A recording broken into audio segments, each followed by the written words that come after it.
그 만나는 또 후원 지지하는 분들은 건강 염려하는 분들 많죠. 탄핵 전국 때 또 위험한 고비까지 갔었잖아요. 단식하시면서. 네, 그때 심정을 다시 돌이켜 보신다면 어떤 마음으로 하셨습니까? 제가 원래 단식하는 걸 제일 세게 반대하는 사람 중에 한 명입니다. 네.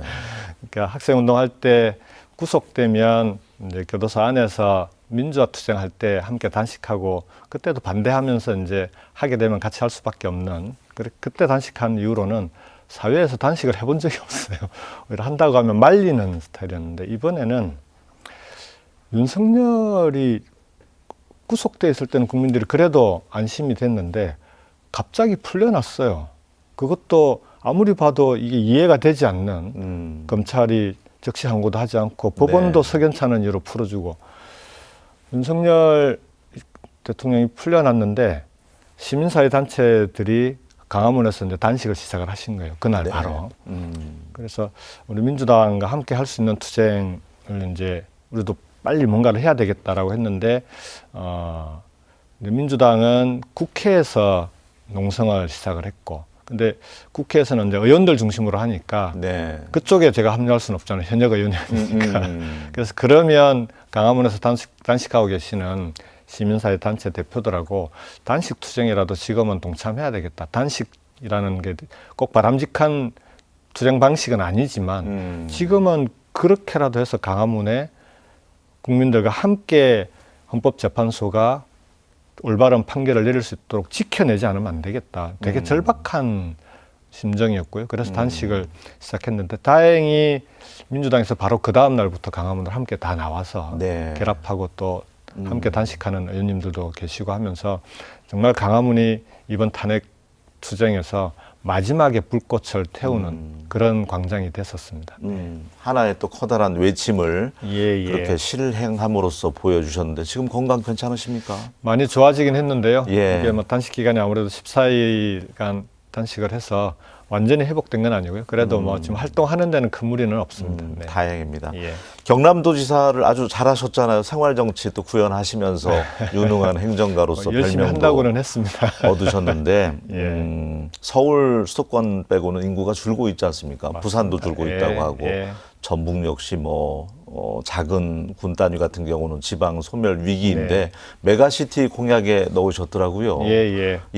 제가 이번에 출마한 제일 큰 이유 중에 하나도 바로 그 메가시티를 중심으로 하는 수도권과 비수도권 지역의 균형 발전입니다. 대한민국의 경제 동력이 떨어지고 있잖아요. 잠재 성장률도 2% 이하로 이미 떨어져 가고 있고 왜 성장 동력이 떨어지고 있을까? 그 중에 큰 이유 중에 하나가 수도권 집중이에요.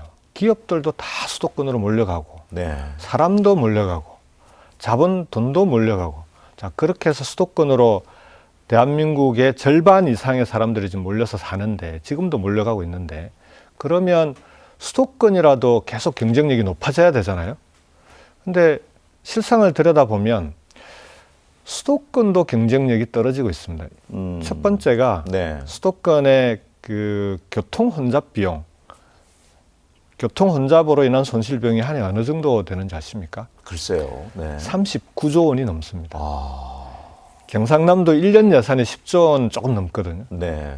3년 예산보다도 더 많은 그런 손실 비용을 수도권 사람들은 차가 밀려서 그걸 길바닥에 뿌리고 다니는 거예요.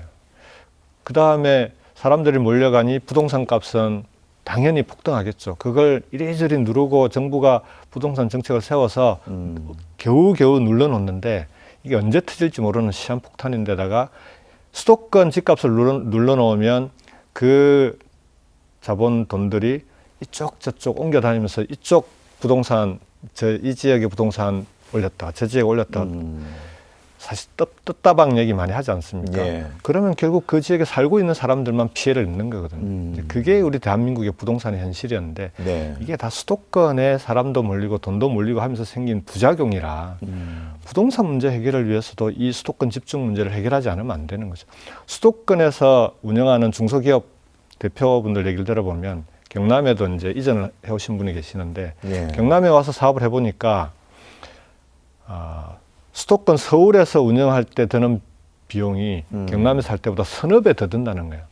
근데 왜 수도권에 그렇게 다 몰려가 있습니까? 그러니까 특히 첨단 산업이나 이런 분야는 수도권에 대학들이 몰려 있으니 네. 그 사람들을 특히 R&D 연구개발 인력이나 고급 인력은 수도권에 가야 사람을 뽑을 수 있습니다. 이렇게 얘기를 하더라고요. 근데 그 얘기를 듣는데 아니 그러면 계속 사람들은 수도권 대학으로 우리 청년들은 몰려가고 그렇죠. 그 수도권 대학 출신들을 뽑아서 쓰는 기업들도 수도권으로 찾아가고 그럼 지역은 어떻게 합니까? 자, 수도권은 서울, 경기, 인천이 모여서 경쟁력을 만들어내고 있는데 다른 지역들은 시도 단위로 다 쪼개져 가지고 수도권하고 경쟁이 되겠습니까? 네. 그래서 이렇게는 안 되겠다. 일단 우리 경남이라도 부산하고 울산하고 힘을 모아서 부울경 그걸 이제 메가시티라고 이름을 네. 짓고 부울경 메가시티 수도권과 비슷한 형태의 메가시티를 만들어서 그렇게 해서 한번 살려보자라고 시작을 했었는데요.